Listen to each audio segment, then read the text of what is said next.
Okay, so like I said, this is attracting the right clients, firing the rest. This is the third piece of this. So we've already talked about foes. We have already talked about, so I'm trying to do two things at once. We're going to talk about foes. We already talked about frustrators. Today we are going to talk about friends, which sounds good, and mostly it is, but we still need some management. Okay? This is 4 ways to prioritize who is worth your time. In your business, it is so easy to get distracted. There are so many things going on, especially as a business owner. We want to spend time here and here and here, and we want to help everyone, and we don't want anyone to leave us a bad review. So we end up spending a lot of time on the people who are not helping us grow our business. They say you spend 80% of your time on tasks that actually make you, like 80% of your time is spent on the tasks that don't make you money. 20% of your time is on 80% of your income. So we want to make sure we're prioritizing our time, so we're spending more time making money. I want you guys to think about it. We're going to get into it a little bit more, but really, where is the highest and best use of your time? What is the highest and best use of your time? Where should you be spending time? What is wasting your time? What is not wasting your time? When we talk about clients, this is so true, because we get very distracted by all different types of clients. Again, we want everyone to love us. We want everyone to give us money. We don't want any bad reviews. And we end up getting pulled in every direction by all of these people. And they're not the 20% of people that are actually making us good money. And your business has to make money. That's why it exists, is to make you money. If you're not in your business to make money, you're just in it to have a hobby, which is fine. But then it's not really a business. It's just a hobby. Okay. Those of you who have been here before have already heard this. We're just going to talk about it real quick. When you think of your business, and specifically your ideal client, I want you to think of it as if you are creating an entire world for them. You're creating an entire planet just for your best and most fantastic clients. When you think about it this way, you can start to say things like, oh, that does not belong here because it's hurting my fans. It's hurting my very best people. Oh, this isn't supporting our overall mission. It's not part of this anymore. We're creating an entire world where they can escape, where they can feel good, where they can feel heard, where they can feel like they're a part of something amazing.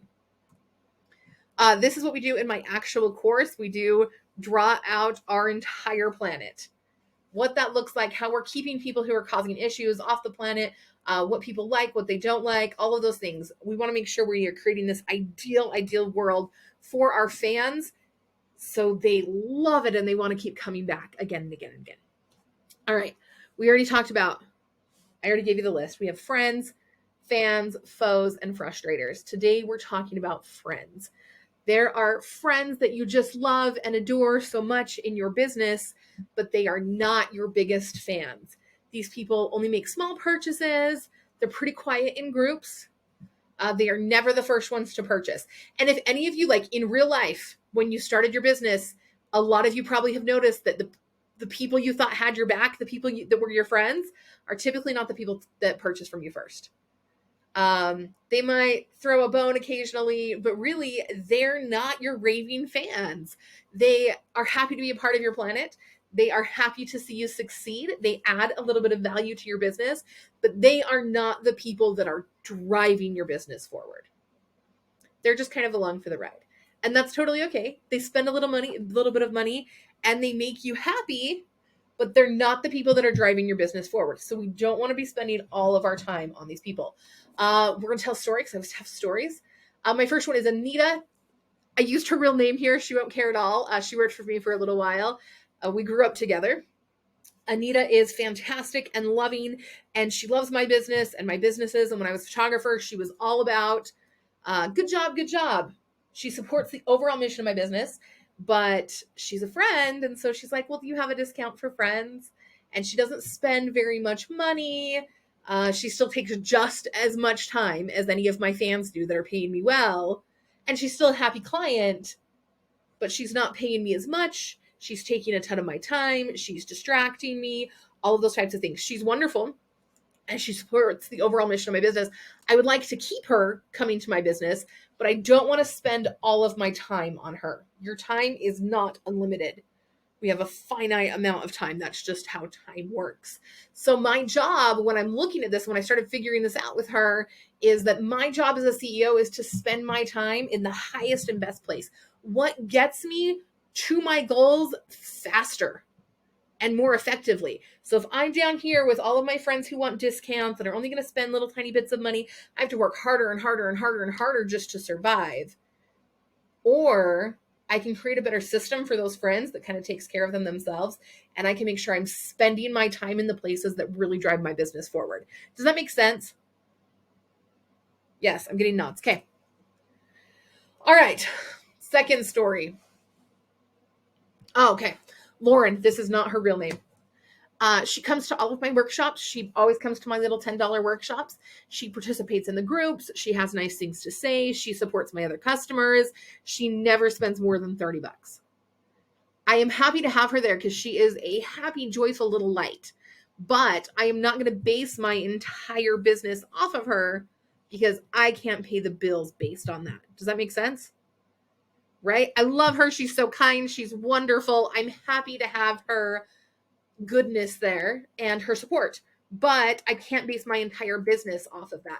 So we're going to talk about 4 things that you can do to safeguard your time and safeguard your resources, but also not send away these friends, because we do want to keep them in our business. We do still love them, but again, they're not what's driving our business forward. So the first one is to limit our time. So that looks like, oh, Britta did it today fantastically in her booth. We ran out of time and people still wanted her feedback. And she was like, oh, that's totally great. My time is up. If you would like more, these are the steps. So this is a solid boundary. That's like, yeah, I can totally spend 15 minutes answering this question for you. So the Lauren example, she likes to message me sometimes and she'll be like, can you help me figure this business thing out? And it's sometimes we say people are taking advantage of us, but the reality is we are letting them take advantage of us. We are laying down and saying, yes, I will help you for free. Here's my unlimited amount of time.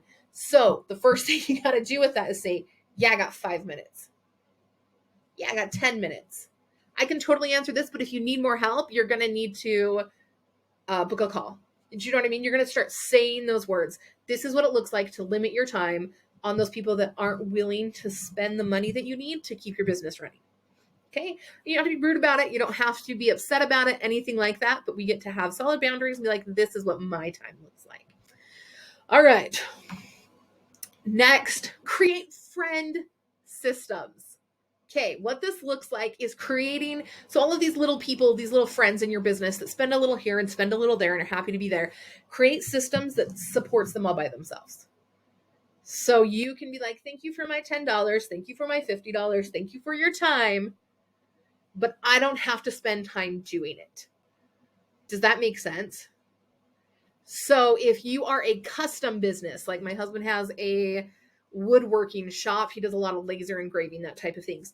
The things he would create, systems he would create for them would be like, yep, here's your template that you need to design and send back to me, because I don't do that for $10. Right? So he's not going to create them custom stuff. He's going to send out templates and things like that so they can do a lot of the work themselves, and he's just doing the finish work. These are things like having a workshop where they can come and learn some stuff and get some education, but I don't have to baby them through an entire process for free. Okay, does that make sense? Do you guys have questions on this one? Actually, I am a little lost on this Okay. one. I think maybe I understand it though. Would this include something? When you said workshops, it sort of clicked, but something like you create like a small ebook or like a course or something, and that's where those people can go because that's technically an automated sort of setup. Yes. Yes. So if you have a way to automate their needs and their kind of stuff so it gets it off your plate and you can spend your time on those 20% of clients that are really making you money, yes, that's what you want to do. Whatever that looks like for you in whatever type of business. My mom owns a t-shirt screen printing company. And so for her, for these little things, again, is going to be a lot of stuff like, no, this is exactly what we have. No, we can't order you a special till shirt. I have white shirts and I have black shirts. And she's kind of creating a different system just for the friends. So if you're last minute and you need stuff and you only spend $10, these are your options. Make sense? Okay. The next one is similar, and I think this will help you a little bit too. Create small packages. So photography, I have my little friends who like to spend some money. They don't want to spend the $1,000 that I was charging, that type of thing. I created mini sessions for these people to get them in and out really quickly and get the money coming in and make sure they're happy. And it's done faster. So they're not coming in and booking whole big sessions and then buying 3 things. I'm putting it all into a smaller package so we can just get it done. And they're not, I don't want to say wasting, and they're not taking a ton of time. Another small package offer might be something, well, to be honest, my academy was set up, my whole big academy was set up because a lot of people can't afford to pay the one-on-one coaching prices. And so I can get some of these friends and these other clients into that whole entire system and running on that specific package instead of spending one-on-one time. Right? So you want to start creating those smaller things. If you're doing custom work again, you can have pre-printed shirts. You can have artwork that's already done and ready to go. You are just creating something that's a downsell that you can get out quickly to people and effectively to people, so they're not constantly coming back asking for more and more of your time or asking for more and more discounts. You can say, oh, if this one doesn't work for you, that's totally fine. Here's this one. Even with my whole entire 6-month program, I'm writing a book. The book will be a really easy downsell as well, a smaller package. So I can say, oh, you don't want to do the whole entire program. Here's a book. And then those people can stay in your business and still say good things and still spend a little bit of money and hopefully eventually become a raving fan, but they're not taking a ton of your time. So we still have time to spend on the things that are making us good money. Okay. Number 4 is to stop chasing them.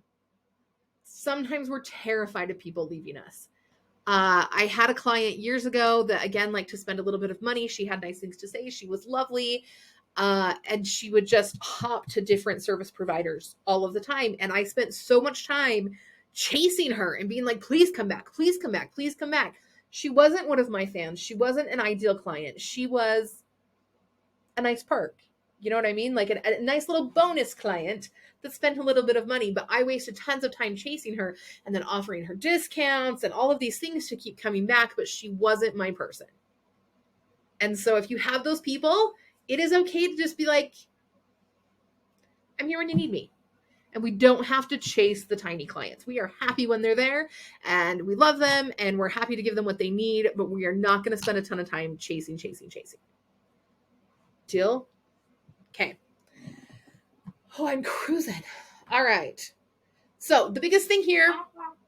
Oh, yes. A question I would love to hear it. on the chasing. Like, how do you know when it's time to let someone go? If we're talking on chasing, because I have someone that I'm working with, and she like gets on hour sessions with me, and she wants to commit, but she's not fully ready to commit. So we keep going back and forth. She does pay me for my time, doing the content with her, but when do I know, is she going to be, is it going to happen, or is it time to, not invest so much time in trying to help and support her in her business while she hasn't fully committed to me yet because she keeps saying she's not ready? Okay, so that's what we're talking about next, is actually creating some systems in your business to know when to say those things. I'll tell you my personal one before we get there. I pretty much, if they push back about 3 to 4 times, really 4 is my max, where they're like, I'm not ready yet, then I really will just put them in a drip system. Or I'll say something like, I had a girl do it yesterday. She said, I know I applied for this. I really want to be a part of it. I just can't do it. We went back and forth a little bit, and I said, do you want me to follow up with you again in January? Because then I can put her kind of, not really on a back burner, but kind of on hold for a second, and then we can loop back around when we're closer. And so it's about 3 to 4 of those back and forths to me before I say, okay, I'm not chasing this forever. When do we loop back?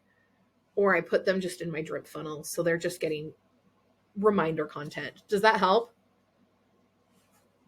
And it changes for your business. Some people are like, no, I mean, I worked for a company that they were like, I want to say like 87 no's. No, they weren't that bad, but it was a lot.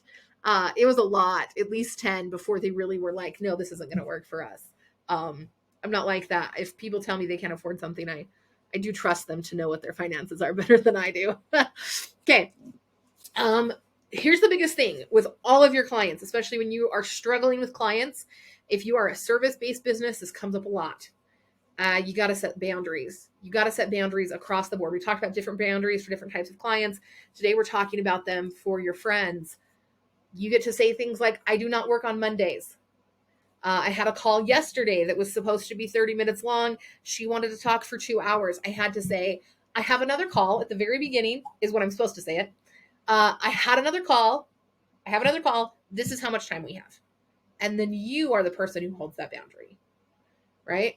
This is what it looks like. And I did say, hey, I got another call in 5 minutes. I'm going to jump off. I'll email you the rest of the stuff. If we need to schedule something else, we'll do that. You need to be super vocal with all of those things. Another thing you can say too is my assistant will be helping you with that. Sometimes people want my personal time, and that's fine. And I'm flattered that they want my personal time, but occasionally I can't give that to them, especially if they're just friends. My priorities are my fans first, my best clients first, and then my friends. So sometimes my VA does hop in and help them instead. And I get to say, that's how the process works. I can say things like, if they're trying to get things and not pay for them, which it happens, they want the discounts and deals. I can say things like, that offer is exclusive to our fans, to our Academy members is what I would say. Do you want to upgrade? And I'm giving them the next step. What does that look like? And we stick to our systems in my business too. We don't let people gum up the process and screw things up. That is a boundary that I'm holding. You have to hold the boundaries in your business or people will just drag you along forever. I don't care what my schedule looks like. I tell everyone I have another call on hard stop. Good for you. Because it's just, some people will talk and tell you, and they don't mean to, and they're happy to have your time, and I'm happy to be talking to them, but sometimes we do have to say, this is what my time allows today. We have a lot to do. We're business owners. Okay, so this is what we're going to do. Grab a pen and a paper. Some of you have done parts of this, but these questions I think are all new this week. Okay. And here's what I want you to write down. I want you to write down who your friend is. We want to identify them first before we figure out what the system might look like to deal with them and to work with them in our business. So I want you to think of people that care about your business, but don't actually keep it running. If you just relied on 10 of them, you would go bankrupt, right? So who is that person? We want to think about who supports you but doesn't rave about you. So they're like, good job, but they also don't like tell everyone about you. They're just like casual friends. Do you know what I mean? Write it down. Write down who they are. I always say this. Name them. Give them a name. Mine's named Anita.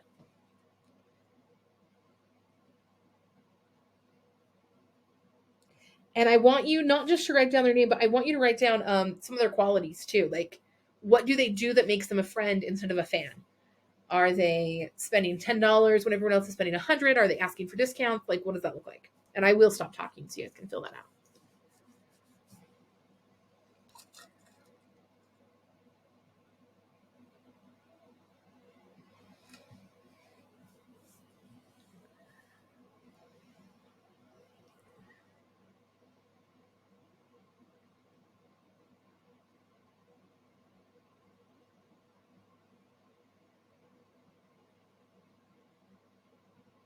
All right, does anyone want to share about who their friend is or friends are in their business? Tell me about them and what they do and what qualifies them as a friend. I volunteer as tribute. Thank you. So my friend is Crystal, and I absolutely adore Crystal. She's a little bit older than I am. She's wise and weird and witchy. She's one of my favorite people. However, she, just like you were saying, she usually won't spend more than like $10, $20, $30, but she always engages in my posts. She always supports me. And if I talk about how I've switched over to a new platform, she's usually one of my first followers on that new platform. Even though, like, the woman's never touched TikTok in her life, but she was one of my first few TikTok followers. So, like, she, I feel like, is the perfect friend for this category. I think so too. I think that's fantastic. You love them and you want them to hang around, but your business can't rely on them. And so we have to Yes. set some boundaries. Yes. Anyone else? Yes, go. Yeah, so my friend, her name is Annalise, and she usually shares my posts. She comments on everything. She would DM me, responding on things that I put out, saying how much she's valued it. And she usually comes to me, for some advice, but she doesn't spend any money. But she is a fan, I think. So I would categorize her there. I don't know. Yeah, I think if she's not spending any money, I'd categorize her as a friend where you're like, I love you and you care about me and I care about you, but my business can't rely on you. And so you're like, Yeah. solid, solid. Okay. Who else? Anyone else want to share their friend? I don't really have because my business isn't really started yet. But I just want to say this kind of gives me a little bit of a guilty conscience. Not because, like, so I want to learn so much from everybody, and I've spent money that, like, right now I'm so broke that, like, it's not even funny. So I'm, like, trying to get as much free education as possible. But I'm like, gosh, this is me. Like, I am a screwed up friend. No, it's not. So, one, don't feel guilty. All of us said too how much we love that person and we're grateful that they're there. It's totally okay if you're like, I can't spend the money right now. That's part of like, we were Right. talking about when to loop back around with people. Part of that is respecting people saying, I can't afford this right now. I'm not going to push Right. people 10 times. That's insane. But you're here and you're learning stuff and it's fine. It's fine to be a friend to some of these businesses. You're still supporting them. You still love them. And we're talking about how to keep you Right. here and keep you happy, but make sure that like we're not causing other issues. And so you're fine. Don't feel guilty. We're all happy to have you as a friend in our business. So you're fine. I'm glad, because it kind of just makes me see it from a different perspective as well. So, Oh yeah. love you, Dira. Don't don't stress. Don't stress. Okay. Let's move ahead. And underneath the friend thing you just wrote, I want you to answer these questions. I want you to write down how much time you are currently spending on these friends. Um, and are you spending the same amount of time on those friends as you do with your fans? The fans are the people that are supporting your business. They're the ones who pay big money.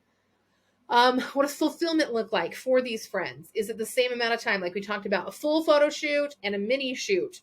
The mini shoots were created for my friends to make sure they had what they needed, but they were not taking as much time as a full shoot.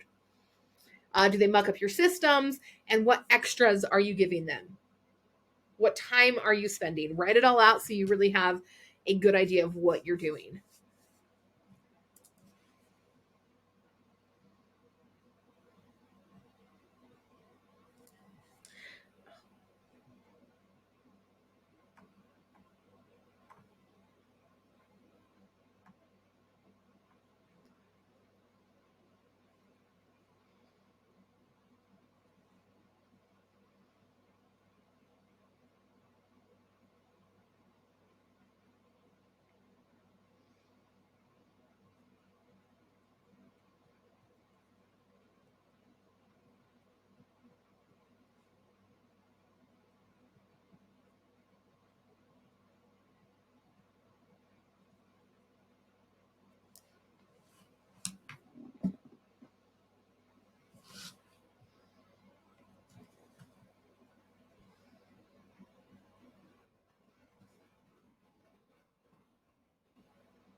Okay. Does anyone want to share what they learned? Are you spending a lot of time or do you feel like you're doing okay?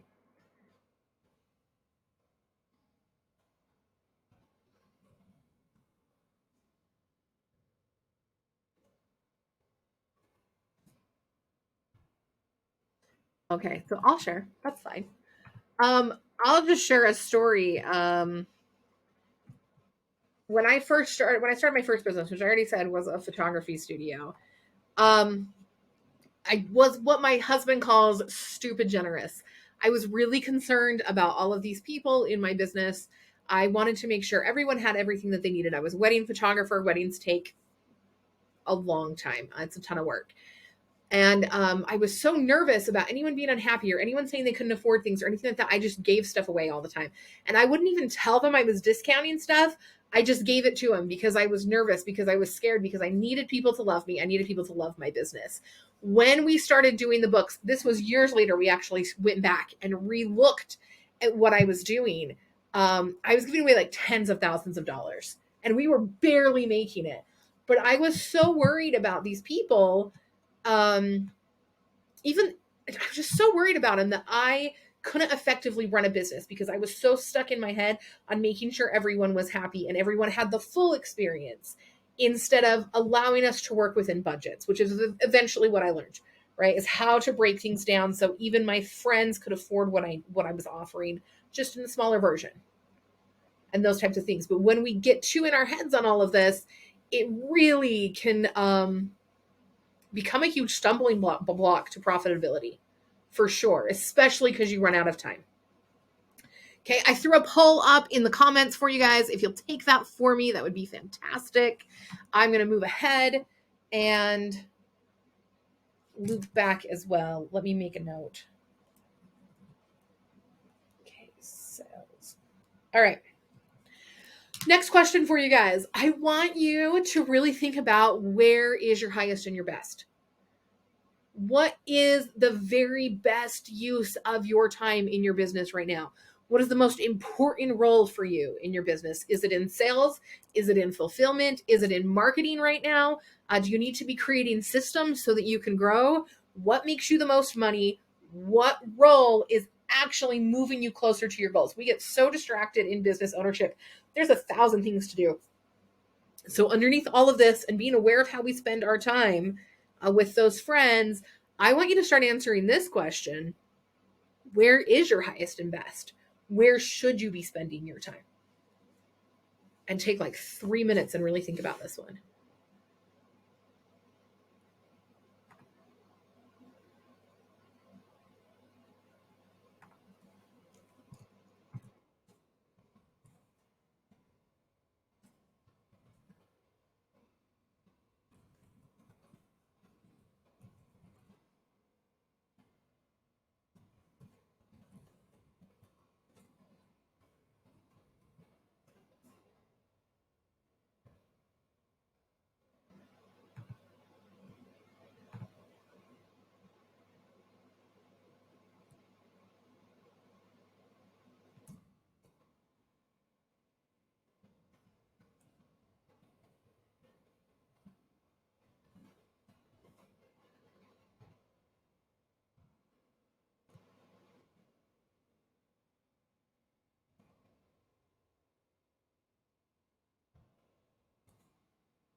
And if some of you are waiting, I do have some polls up. At the top, there's like where it says booth, and then there's the chat, and the next to it are polls. I like to know things, so I ask a lot of questions. Okay, does anyone want to share what their highest and best tasks are in their business? Where do you need to be spending your time in your business? What is the highest and best use of your time? Yeah, go. I hate to jump the line of all the people wanting to talk, but My highest and best right now is likely showing up on camera. That's what it feels like. However, before I can do that effectively, I really got to get these automations set up. So that's what I really need to be focusing on right now. Automations? Or systems, yeah. Perfect. Okay. I love automations. I love systems. So that's fantastic. Okay. Anyone else? Where's your highest and best time spent? What's your highest and what should you be doing? What will move your business forward the fastest? Yes. Okay, I'll go. I think for me, I've kind of got my systems in place, but I'm not connecting so much with people. So that's why I've also joined this networking event. I think I need to invest more time in getting to know new people and, putting myself out there. If no one knows you, and you're not getting attention on yourself, then who's going to buy from you? So it's really important, I think, that I give myself a bit more known and see, like you said, getting your fans kind of. I think I'm more my audience is more my friends rather than, having a good fans Awesome. area, if that makes sense. Yeah, makes total sense. And it's so important to make sure we know where our time needs to be spent right now so we can start building things. Okay, who else wants to tell us what is your highest and best use of your time? So I actually couldn't break it down. Oh, sorry, go ahead. Sherry, go real quick. Okay. I couldn't break it down to just one. So first is systems and processes. Second is marketing. Third is my bookkeeping. Perfect. At least they're in order. You know what to do first. Yes. All right, Brianna. I think for me, I guess it would be like setting these boundaries for myself to really sit down and like focus on one thing at a time, because I'm trying to focus on 1,000 things at a time, and because of that, I'm not getting started in much of anything. So maybe having those like set boundaries and saying, okay, this is what I'm going to work on today. This is what I'm going to focus on later. Does that make sense? Yeah. No, and it's super hard, especially if you're working from your home, really having solid boundaries. Because sometimes I'm like, I don't know, maybe I need a pie break. I mean, I don't have pie in my house, but maybe, you know what I mean? Right. And like, I have and I'm a homeschooling mom. So am I. Okay. And I have a 2-year-old in my house and he's real cute. And he says things like, help, please. And you're like, okay, sure. Let's go eat cookies. Like, it's totally fine. So those boundaries are super important because it's real easy to get way off and forget what you're doing. Okay. Anyone else want to share before we go? Okay. Moving forward. Okay. Here's what I want you to do next. We don't want to be friend zoned, essentially, by potential fans. And here's the honest piece that's a little bit of tough love. It is your job to turn these friends eventually into fans. That's part of your role as a business owner. If they're just coming and taking little bits and pieces, maybe some of them will never turn into fans, but your job is to show them the value of taking the next step. Your job is to show them why it is worth their money. Your job is to show them how it changes their lives, right? So this isn't all on them. You're not like writing people off because they're not spending enough money or anything like that. Our goal is to turn these friends into fans. Sometimes once they've decided that you're just the business they're going to throw pennies at, you get really stuck there. So I want you to stop and think for a second about some red flags that tell you that you're headed for the friend zone with a client.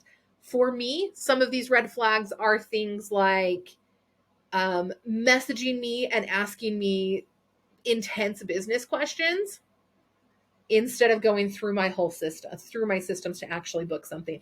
That typically means they kind of want to fly underneath and get some stuff, but they're not really willing to spend the money. I need to set up some boundaries. Another thing that tells me if a client is headed that way is if I'm not getting good engagement from them on certain platforms. That's just for me. So if they're in a group and I'm not getting good engagement, but they're just kind of monitoring everything, you can see them liking stuff like that too. They're someone I need to engage one-on-one with because I'm risking them falling off. Okay. Write that out here and figure out what that looks like. Some of those red flags, so you can be like, oh, hang on, I need to re-engage with this person. I need to show them the value of this. I need to help them understand more about what I offer. Or offer them an upsell.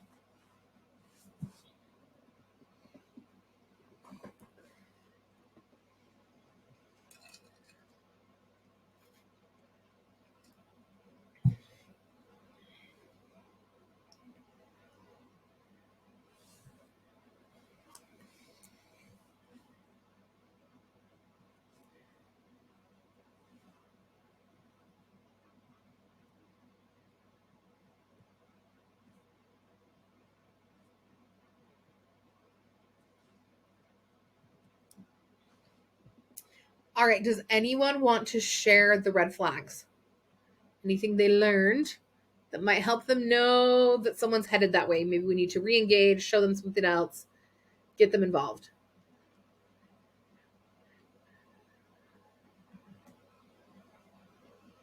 Is this a harder question?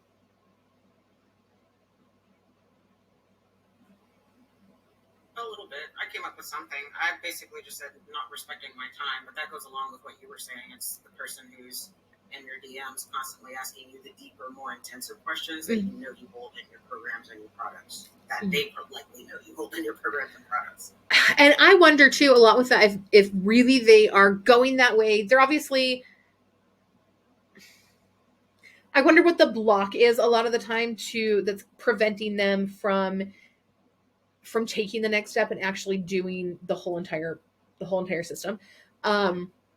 Typically, I assume a lot of that's money, but if you can really show people the value and how much more they can make by being a part of that, usually we can break down that wall. And so I wonder, just now, I'm just barely thinking about it. I wonder if there's some questions that can be asked, like what their blocks are, what their roadblocks are.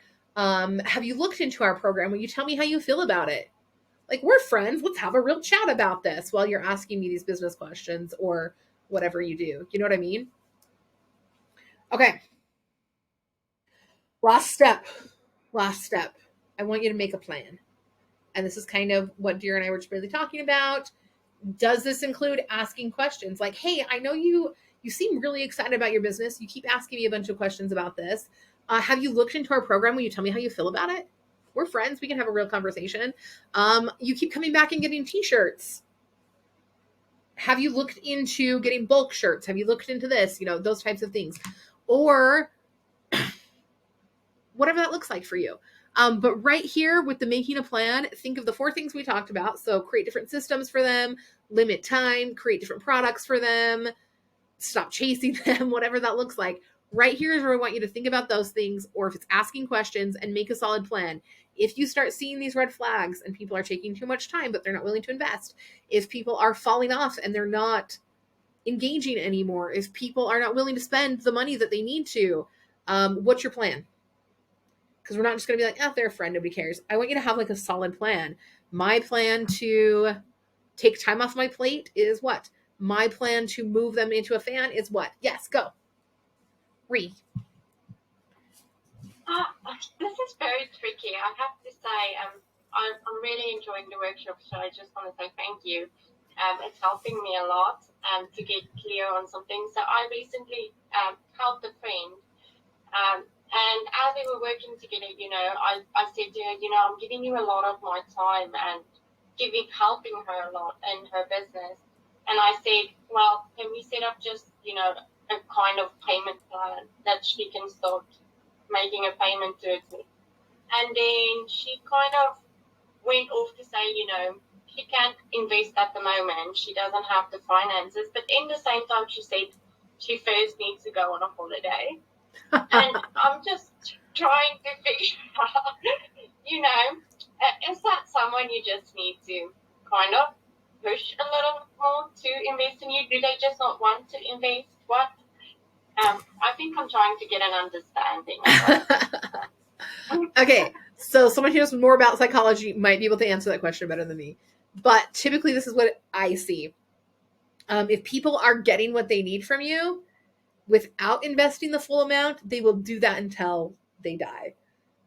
right? Like if they can come in and just ask me questions and I will continue to give them all of the answers without them having to invest, why would they invest? Right? And I am all for free educating your clients like crazy. Like I am all about that. I posted about it the other day, but there does come a point where we get to say, oh, that next piece, it's really hard to explain right here. The next piece is for you to join the program or whatever. With your girl, I would very solidly say something like, oh, that's totally fine. I can help you much more in the whole program. Why don't we loop back around to this in January? Because you're kind of setting a boundary there. You're like, okay, that's fine. I can't keep helping you this way. Let's loop back around in January and see if you're ready. And then you can keep following up and you're going to just limit the help that you're willing to give her. Right? And however that looks for you, I am all about educating my people, but I do have some strong rules. Like one for me, a hard boundary for me is I will not get on a call over and over and over again. I will not do free calls multiple times. You can totally message me. That's fine. I'll get to it in 7 to 10 days when I remember it's there. But I won't get on free calls over and over and over again. It sucks my whole day. Right? So you get to choose whatever that looks like for you.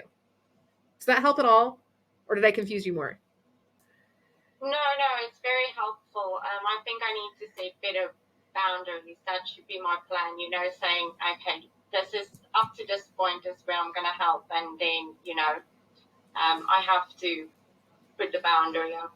I think I'm like giving too much at the moment to people because I really want to see them grow and help them as much as I can and give value. We start in our businesses and we want to give so much value, and then you have to come to a point where you realize, like, but I'm not getting something in return for, the time I'm investing in this. Yeah, for sure.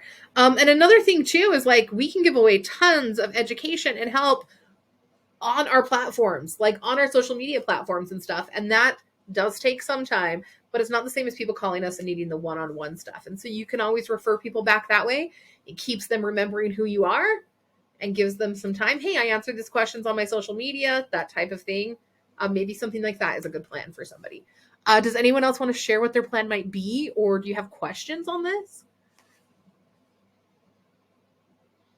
We're feeling okay, or we're feeling very lost. Okay, your time is limited, people. Sometimes we're like, it's okay, I can take that on and I can help you and I can help you. Time doesn't work that way. You only have so many hours in a day. That's how it works. We have to be safeguarding our time.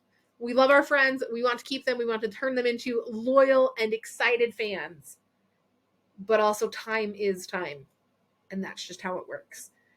And so we need to make sure we're spending our time in those places that help our business grow the most, that add value to our lives. Okay? All right. Questions before we go into any of this? We are done. I'm going to give you the next steps and then we're done. We're feeling okay? Okay.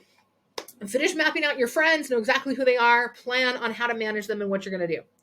Number 2, come back next week. We're going to talk about attracting the fans. We keep talking about the fans, but we haven't spent good time on them.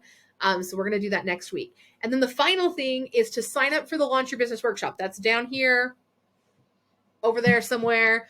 There's a little button to sign up for the Launch Your Business Workshop. This saves you time. It saves you money. These are all of the steps to getting your business running and profitable. Sometimes we sit down in front of the computer and we're going to work on our business and we're like, I don't even know what I'm supposed to do. So I'm going to hang out on Facebook for a bit, or I'm going to redo my website again, whatever that looks like. These are literally all of the steps. If you are making under, thank you, Tira.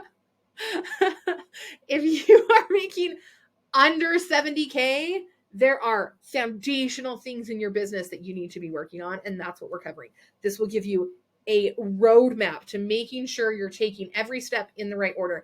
I cannot tell you how many business owners I have had on a call that just break down into hysterical sobbing because they did it in the wrong order, and we have to go back and it's costing them thousands and thousands, and we have to start over. Don't do that. The workshop is $10. It's totally worth it to get the direction, just to make sure you're running and setting your business up correctly. Okay? Make sure you're doing everything in the right order. Promise you it matters. And you want to know sooner rather than later. Thank you. Thank you, Jennifer. She's all over this for me. Okay, any other questions? We have like 5 minutes if anyone has questions or needs anything from me at all. Oh no.